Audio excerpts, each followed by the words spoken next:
श्री आनंदपुर मध्य प्रदेश से जुड़े हुए थे।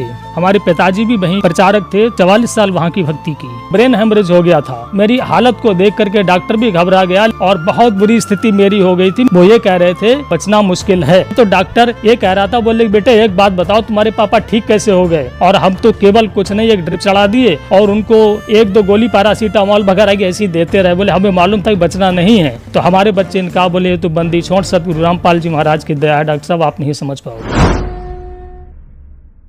नमस्कार सर। जी सत साहब सर। सर क्या नाम है आपका? हमारा नाम भोजपाल सिंह। भोजपाल जी आप कहाँ से हैं? हम सर पीलीभीत उत्तर प्रदेश से हैं। संत रामपाल जी महाराज से नाम दीक्षा लेने से पहले क्या आप भक्ति साधनाएं भी करते थे? जी, सतगुरु रामपाल जी महाराज जी की शरण में आने से पहले हम श्री परमहंस अद्वैत मत श्री आनंदपुर मध्य प्रदेश से जुड़े हुए थे। सर वहाँ हम तो बचपन से ही, मैंने हमारे पिताजी भी वहीं के प्रचारक थे, तो जन्म से ही हम वहाँ से थे। हमने लगभग 44 साल वहाँ की भक्ति की। फिर आप संत रामपाल जी महाराज की शरण में कैसे आए? जी, सतगुरु रामपाल जी महाराज जी की शरण में आने का एक कारण था कि हमको बीमारी हो गई थी। 2011 में हम अस्वस्थ हुए और हमको लूज मोशन शुरू हो गए। तो लूज मोशन शुरू होने पर हम इतने अस्वस्थ हो गए कि हमने ऑफिस जाना भी बंद कर दिया और हम चारपाई पर घर पर ही लेटे रहते थे। तो हमने इन सब चीज़ों का वेरिफिकेशन किया और संत रामपाल जी महाराज जी की एक एक बात को सत्य पाया। उसी दौरान हमने भी, हमारी श्रद्धा हुई संत रामपाल जी महाराज में और हमने अपने घर बैठे ही संत रामपाल जी महाराज जी से प्रार्थना लगाई कि हे सतगुरु रामपाल जी महाराज, यदि आप पूर्ण संत हैं, पूर्ण परमात्मा कबीर साहब के अवतार हैं, तो आप हमको भी जीवन दान दें।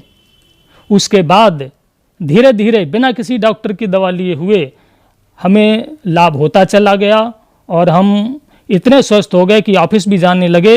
सर संत रामपाल जी महाराज की शरण में जाने के बाद क्या आपको लाभ भी प्राप्त हुए?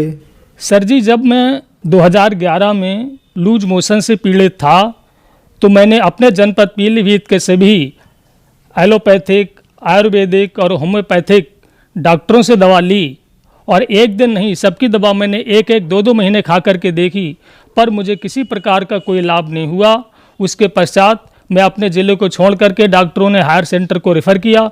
मैं बरेली गया। बरेली में भी जो जाने माने गैस्ट्रोलॉजिस्ट थे उनको दिखाया। उन्होंने तमाम प्रकार के टेस्ट कराए, लेकिन किसी टेस्ट से उनको किसी बीमारी का पता नहीं लगा और वो बीमारी को मेरी ठीक भी नहीं कर पाए। उसके बाद उन्होंने मुझे फिर हायर सेंटर लखनऊ के लिए रेफ़र कर दिया। वहाँ जाकर के हमने KGMC में दिखाया। KGMC के डॉक्टरों ने भी मेरी सभी रिपोर्ट्स देखी और उन्होंने फिर नई सिरे से सारी रिपोर्टें कराईं। उन रिपोर्टों को कराने के बाद भी उन्होंने कोई निर्णय नहीं लिया और वो अपने अंदाज से ही मुझको दवा देते रहे, लेकिन उनकी किसी भी दवा से मुझको कोई लाभ नहीं हुआ। ऐसे में अंत में रोज़ पल पल में मर रहा था, मेरा शरीर कम हो रहा था और हमारा पूरा परिवार ने इस बात को मान लिया था कि जब किसी डॉक्टर की कोई औषधि लाभ नहीं कर रही है तो ऐसे में तो अब एक ना एक दिन अति शीघ्र मरना ही है। तो हमने अपने परिवार में, उसमें हमारे पिताजी जिंदा थे, हमारी पत्नी, पिता और हमारे बच्चे, सबने इकट्ठे बैठ करके इस बात को मतलब एक प्रस्ताव पारित किया कि भाई मेरे मरने के बाद में नौकरी कौन सा बेटा लेगा और फंड कौन लेगा और ज़मीन है वो कौन लेगा। ये यहाँ तक सारी बातें हो गई थी क्योंकि जीवन की कोई उम्मीद नहीं रही थी। ऐसे में संत रामपाल जी महाराज जी का साधना टीवी पर सत्संग एक उम्मीद की किरण लेकर के आया और वहाँ संत रामपाल जी महाराज जी का हमने सत्संग सुना। उसके बाद में हमने SMS करके ज्ञान गंगा पुस्तक को मंगाया, उस पुस्तक का अध्ययन किया और हमने अपने घर से ही बिना संत रामपाल जी महाराज जी से नाम दीक्षा लिए हुए, बिना आश्रम पर गए हुए प्रार्थना लगाई कि हे महाराज, सतगुरु रामपाल जी महाराज, आप पूर्ण संत हैं, पूर्ण परमात्मा के अवतार हैं, आप हमको जीवन दान बख्शें। बिना नाम दान लिए ही हमें सतगुरु रामपाल जी महाराज जी की दया से स्वास्थ्य लाभ होने लगा और धीरे धीरे जब हम 10-15 दिन में कुछ खाने पीने लगे, चलने लगे, ऑफिस जाने लगे, तब हमारे अंदर एक कीड़ा उत्पन्न हुआ। हमने और हमारे पिताजी ने, दोनों लोगों ने इस बात को सोचा कि ये संत रामपाल जी महाराज जी जो कह रहे हैं ये कहाँ तक सत्य है और कितना सत्य है। फिर हमने शास्त्रों को मिलाया, अध्ययन किया और अंत में ये पाया कि ये बिल्कुल ठीक कह रहे हैं। तब हम और हमारा पूरा परिवार बरवाला आश्रम के लिए पीलीभीत से रवाना हुए। इसमें एक दिलचस्प मैं घटना बताना चाहूँगा भगत जी कि जब हम बरवाला आश्रम जा रहे थे तो हमको रास्ता नहीं मालूम था। हम दोपहर के बाद अपनी पीलीभीत से चले थे तो रात के लगभग 2-2:30 बजे हम जींद में पहुँचे। तो वहाँ पहुँचने के बाद भगत जी रात में हमने वहाँ पर एक व्यक्ति खड़ा हुआ था, उससे रास्ता पूछा तो उसने कहा जी हम भी सत्संग में चल रहे हैं, हमें भी लिए चलो। हमने कहा ठीक है, आप भी हमारी गाड़ी में बैठ जाइए। लेकिन हमको पता नहीं था ये बंदा कौन है। तुरंत ही, ये तो मुझे बाद में पता लगा कि जिस दरोगा ने आकर के हमारी गाड़ी को रोका वो और कोई नहीं, संत रामपाल जी महाराज जी थे। उन्होंने आकर के पूछा, बोले भाई इस लड़के को आपने गाड़ी में बैठा लिया, आप इसे जानते हैं? हमने कहा जी नहीं जानते हैं। बोले फिर आपने इसे क्यों बैठा लिया?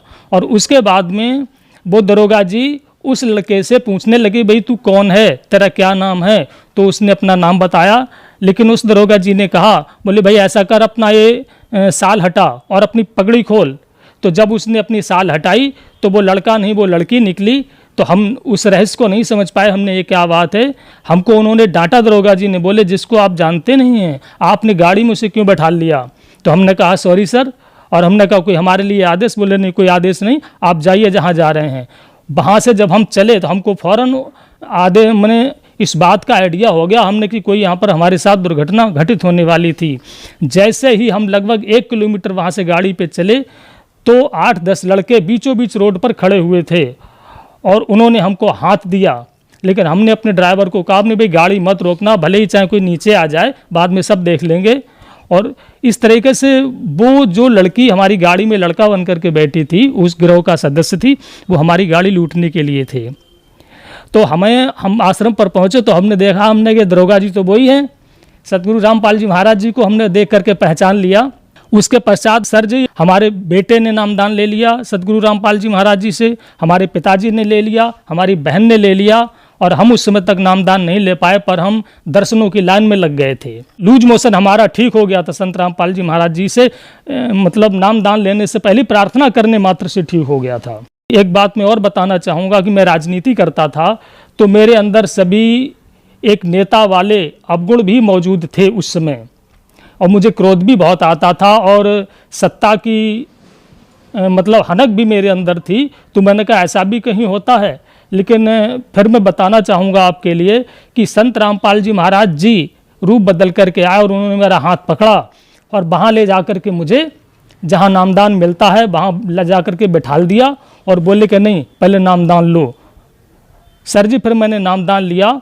उसके बाद नामदान लेने के बाद में जब हम आश्रम से अपने घर के लिए चले तो फिर मैंने गलती कर दी। जैसे ही आश्रम से बाहर निकले तो मेरे मित्र भी साथ में थे गाड़ी में, मैंने अपने मित्र को कुछ अपशब्द कह दिए। वहाँ से चलने के लगभग 15-20 मिनट के बाद में ऐसा हुआ कि मेरी आंखें एकदम आ गईं, जिनको आंखों का दुखना कहते हैं। कंजक्टिवाइटिस मुझको हो गया और 10-15 मिनट के अंदर मेरी आंखों से पीप निकलने लगा, पस पड़ गया, आंखों में पस निकलने लगा। तो मैं एकदम घबरा गया। लेकिन संत रामपाल जी महाराज जी की ऐसी कृपा थी कि जिस समय मुझको प्रथम मंत्र महाराज जी के द्वारा दिया गया मुझको तत्काल ही वो याद हो गया। तो उस समय जब मुझको मेरी आंखों से पस निकलने लगा, पानी निकलने लगा, मुझे दिखना बंद हो गया, गाड़ी में बैठे बैठे मैंने संत रामपाल जी महाराज जी द्वारा दिया हुआ प्रथम मंत्र का जाप किया। तो मैं खुद इस बात से अचंभित था कि मुझको 2-2.5 घंटे के बाद मेरी जैसे आंखें पहले स्वस्थ थीं तुरंत हो गई। क्योंकि मैं होम्योपैथिक का एक डॉक्टर भी था छोटा मोटा, तो मुझे मालूम था कि कोई ऐसी दवा नहीं है कि जो 2 घंटे में किसी की भी आंख को ठीक कर दे। तो मैं इसके लिए संत रामपाल जी महाराज जी के चरणों में दंडवत प्रणाम करता हूँ। फिर मैं घर आया तो घर आकर के चूँकि अभी मैं भगत नहीं बन पाया था, नामदान मैंने अवश्य ले लिया था, मेरे अपने बच्चे से हार्ट अटैक हो गई थी। उस दौरान भी मैंने कुछ अपशब्दों का प्रयोग किया। रात में मेरी नाक से ब्लीडिंग होने लगी, मुझको ब्रेन हेमरेज हो गया था। और ब्रेन हेमरेज होने पर मेरे बच्चों ने मुझे ENT हॉस्पिटल में भर्ती कराया।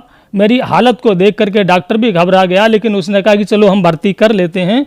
उन्होंने भर्ती किया और भर्ती करने के बाद में उन्होंने मेरी नाक के अंदर 2 मीटर पट्टी डाल दी और बहुत बुरी स्थिति मेरी हो गई थी। मेरे ऑफिस के जितने भी लोग देखने वाले पहुँचे वो ये कह रहे थे कि भोजपाल का अब बचना मुश्किल है। पर संत रामपाल जी महाराज जी से मेरे बेटे ने फिर प्रार्थना लगाई और वहाँ से उत्तर आया कि परमात्मा दया करेंगे। तो 3 दिन के अंदर ही, जहाँ डॉक्टर को उम्मीद नहीं थी, मुझको उस ब्रेन हेमरेज की बीमारी से छुटकारा मिला। मैं ठीक हो गया। डॉक्टर ने बताया था कि आपको ब्रेन हेमरेज हुआ, नहीं तो डॉक्टर को उम्मीद नहीं थी कि ये बच भी पाएंगे। लेकिन मैं राजनीतिक व्यक्ति था, तो इसलिए वो मुझे एडमिट करने से मना भी नहीं कर पाए और उन्होंने जिला अध्यक्ष के दबाव में आकर के मुझको एडमिट कर लिया।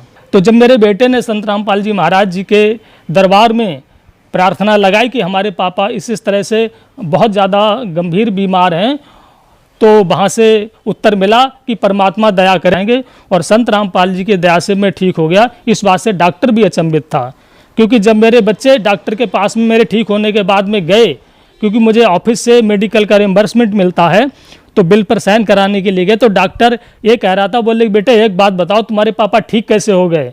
हमने तो सोचा था कि अब ये ऐसे ही चले जाएंगे, और हम तो केवल कुछ नहीं, एक ड्रिप चढ़ा दिए और उनको 1-2 गोली पैरासीटामोल वगैरह की ऐसी देते रहे। बोले हमें मालूम था कि बचना नहीं है, लेकिन आप लोगों के दबाव में हमने ऐसा उनको एडमिट कर लिया, लेकिन वो ठीक हो गए। तो हमारे बच्चे ने कहा, बोले ये तो बंदी छोड़ सतगुरु रामपाल जी महाराज की दया है डॉक्टर साहब, आप नहीं समझ पाओगे जी। और एक लाभ मैं और बताना चाहूँगा कि मेरे पिताजी जो श्री आनंदपुर मतलब श्री परमहंस अद्वैत मत ट्रस्ट के प्रचारक भी थे।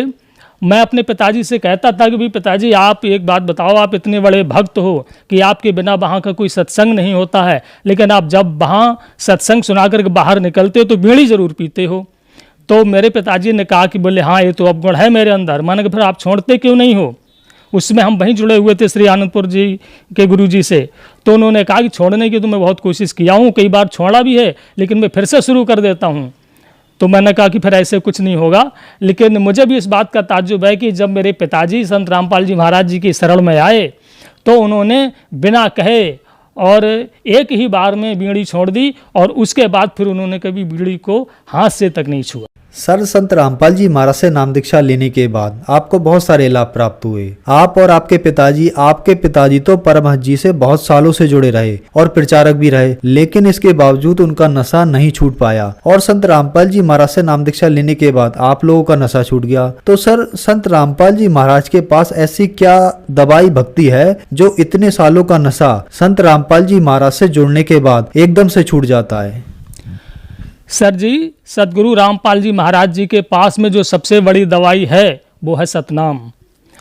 वो सतनाम संत रामपाल जी महाराज जी का दिया हुआ ऐसा है जिससे कोई भी नशा हो, कोई भी बीमारी हो, कोई भी व्यसन हो, कोई भी विकार हो। क्योंकि इस बात से मैं भी बड़ा हैरत अंगेज हूँ कि मैं भी वहाँ पर जुड़ा हुआ था श्री आनंदपुर से, और मैं राजनीति भी करता था, और एक नेता वाले सभी मेरे अंदर अवगुण थे, मैं इस बात को स्वीकार करता हूं, और घमंड तो मेरा 7वें आसमान पर था। श्री आनंदपुर वाले गुरु जी ने कहा था कि जो आप पैसा पैदा कर रहे हो राजनीति में, उसको आप दान भी करते रहिए और कोई बात नहीं। लेकिन जब मैं सदगुरु रामपाल जी महाराज जी की शरण में आया, तो रामपाल जी महाराज जी ने सीधे कह दिया, बोले बेटे एक काम करो, या राजनीति करो या भक्ति करो। तो मुझे तो जीवन दान चाहिए था, मोक्ष चाहिए था, चूँकि पहले से ही आध्यात्मिक था।